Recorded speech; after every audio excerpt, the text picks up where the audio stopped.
In Buddhism, the 5 precepts support safety and well-being. They're the guidelines for living well, alone and together. It is also so reassuring for me to learn that these were originally developed for the monastics. Guess why? Guess what? Because monastics are human too. Yep. They quarreled, they were disrespectful, they lied, they cheated, they stole. They took more than they needed. They engaged in all manner of misconduct in body, speech, and mind. So the Buddha put forth guidelines as a protection for the harmony and the well-being of the community, alone and together. And he thought them to be so important that when he was dying, he said to Ananda, his attendant, "Ananda, after I am gone, the community of monks and nuns should look upon the practice of the precepts as their teacher." Precepts as their teacher. Did you hear that? This is so helpful for us to have a guide, a teacher to call upon anytime, any place, anywhere, for how we should relate or how we might relate internally and externally, wherever we are. No one can impose anything on us. We're free people and we'll do what we want to do. But we also know that there is a kind of illness in our society. Ruth King aptly calls it, quote, a heart disease. We've lost heart. We've lost some of our heart's functioning in the speed, the greed, and the hate.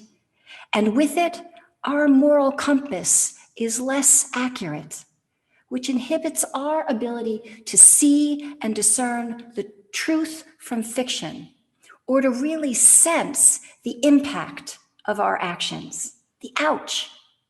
Now that's a problem, because if I can't see it, then I'm apt to repeat it. Gratefully, we have lots of opportunities to practice, and each time we do, we strengthen the muscle of the heart, and we entrain the heart's posture of ahimsa, of non-harm. The heart is alive. It vibrates with contact. It is by nature relational. It tells us how we are relating to what is happening inside and out. And how the heart feels affects the physical and mental posture. It affects breathing. It affects comfort and ease and the sense of well-being in here. Check it out. From this holistic perspective, body, breath, heart, mind, how do they feel before, during, and after you do something? We live in a sea of ethical gray zones. Nothing is neat and tidy. Periodically, look, listen, and feel. Tune in and see how the self and others are relating. Is it with a sense of respect for each other as fellow human beings? Or for each other's well-being? Is there room for improvement? What's possible to understand? Each precept points to common ways in which we hurt ourselves and others by how we relate to the moment. A few years ago, when our Buddha daughter was 8 years old, she and her friend had their scooters stolen. We were on vacation and they had their scooters stolen. And her friend was so distraught, so depressed that someone could have done that she was incapacitated for hours.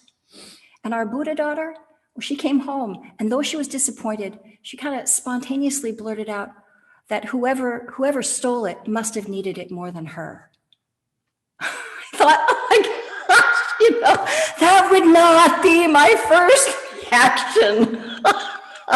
But from the mouth of an 8-year-old, it was. Oh my goodness. Phil and I have this saying, you're still a good person. We like to say that, and I would encourage you to insert that line into the mix as often as is needed when we make these faux pas, so that we can learn to fold everything into the fold of mindfulness, missteps and all. We are learning the ways of non-harm. Pace yourself. Don't go to overwhelm or freeze. Maybe notice how uncomfortable you are right now, and maybe noticing that is just enough. Let's appreciate that noticing. Can you stand there and look, or is that too much? Take care of yourself. This is meeting yourself where you are in practice. Not going to overwhelm, honors ahimsa. It honors the guiding principle of all Sila practices.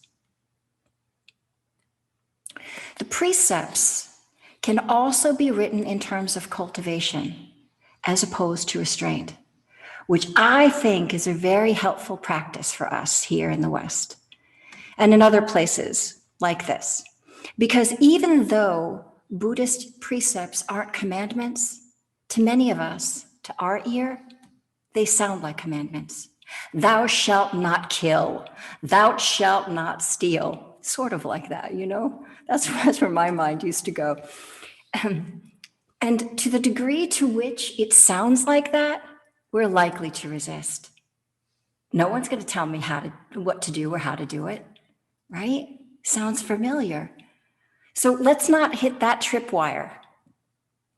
Spoken from the perspective of cultivation, now it points to the potentials of what the heart grows as a result of practicing these practices. The wording may not be perfect, but I really appreciate Thich Nhat Hanh's translations. His refrain, the stanza that he repeats is, aware of the suffering caused by whatever, as opposed to, in the Buddhist teachings, it says, I undertake the training. Aware of the suffering caused by, that little prefix invites reflection, contemplation, and then he offers an action to suit that awareness. So I'd like to read the 5 precepts from his vantage point. Okay. Aware of the suffering caused by the destruction of life, I vow, and I would say I bring forth, I vow to cultivate compassion and learn the ways to protect the lives of people, animals, plants, and minerals. He means the earth. 2, aware of the suffering caused by exploitation, social injustice, stealing, and oppression, I vow to cultivate loving kindness and learn ways to work for the well-being of people, animals, plants, and minerals. I vow to practice generosity by sharing my time, energy, and material resources with those who are in real need. 3, aware of the suffering caused by sexual misconduct, I vow to cultivate responsibility and learn ways to protect the safety and integrity of individuals, couples, family, and society. 4, aware of the suffering caused by unmindful speech and the inability to listen to others, I vow to cultivate loving speech and deep listening in order to bring joy and happiness to others and to relieve others from their suffering. 5, aware of the suffering caused by unmindful consumption, I vow to cultivate good health, both physical and mental, for myself, my family, and my society by practicing mindful eating, drinking, and consuming.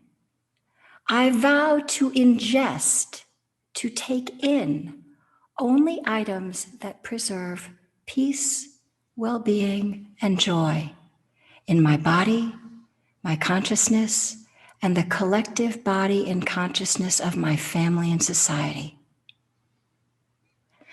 Now, can you hear the heart qualities that are being brought forth? Loving kindness, compassion, joy, equanimity.